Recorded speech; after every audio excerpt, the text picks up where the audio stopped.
It's 2 a.m. You said one slightly awkward thing at dinner, 6 hours ago. Everyone's forgotten it. Except you. You've replayed it 40 times, invented new terrible interpretations of it, and now you're wide awake, staring at the ceiling. This isn't a character flaw. It's not just how your brain is. It's a specific, well-studied mechanism, and once you see how it works, it starts to lose its grip. Psychologists call this rumination, repetitive, passive focus on the same negative thought, without it leading anywhere new. Yale researcher Nolen-Hoeksema spent decades studying this, and found rumination is one of the strongest predictors of anxiety and depression. But here's the important distinction: rumination is different from reflection. Reflection is purposeful, you look at a problem, learn something, and move forward. Rumination just loops. It feels productive, like you're working on the problem. But going over the same thought for the 40th time isn't progress. It's a loop dressed up as effort. Here's what's actually happening inside your head. Your brain has something called the default mode network, a set of regions that activate when you're not focused on a task, when your mind is free to wander.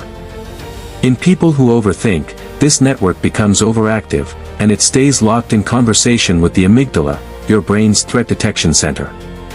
Your amygdala doesn't reliably tell the difference between a real threat, like a predator in the grass, and a perceived one, like an awkward comment at dinner. So it sounds the alarm either way. And your default mode network keeps running simulations, trying to resolve a threat that was never actually dangerous to begin with. So why can't you just stop? Here's the frustrating part. Psychologists describe something called ironic process theory. The harder you try to suppress a thought, the more your brain has to monitor for that thought, to make sure it's not there. That monitoring process itself keeps the thought active.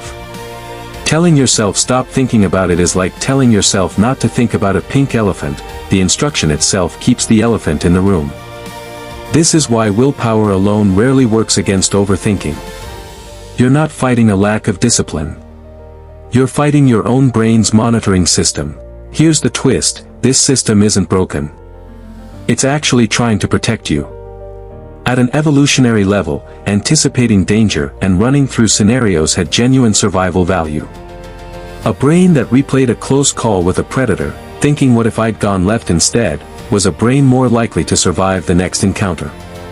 The problem is, modern life is full of ambiguous, unresolved situations, an unanswered text, an unclear comment from your boss, and your ancient threat system treats all of them with the same intensity it once reserved for actual danger.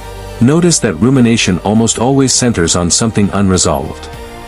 You don't usually overthink a decision you already made and feel settled about. You overthink the one still hanging in the air. Researchers call this intolerance of uncertainty. Some brains find ambiguity so uncomfortable, they'll generate endless hypotheses just to feel a sense of control, even if none of those hypotheses actually resolve anything. The analytical mind keeps generating new possibilities faster than any single one can be resolved, which is exactly why the loop never seems to end on its own. So if fighting the thought directly doesn't work, what does?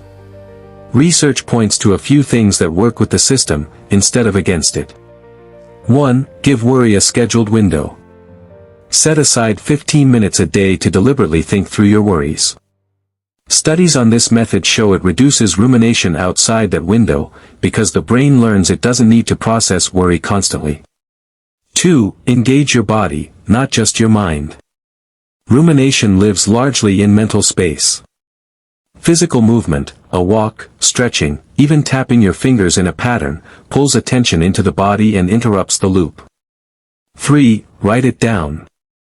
Externalizing a worry onto paper gives your brain a sense of closure it can't get from replaying it internally. None of these solve the underlying uncertainty. But they give your threat detection system the sense of resolution it's actually looking for. The next time you catch yourself replaying the same thought at 2 a.m., remember, this isn't a flaw in your character. It's an ancient alarm system, doing exactly what it evolved to do, just aimed at the wrong kind of danger. You don't need to win a fight against your own mind. You just need to give it a better way to feel resolved.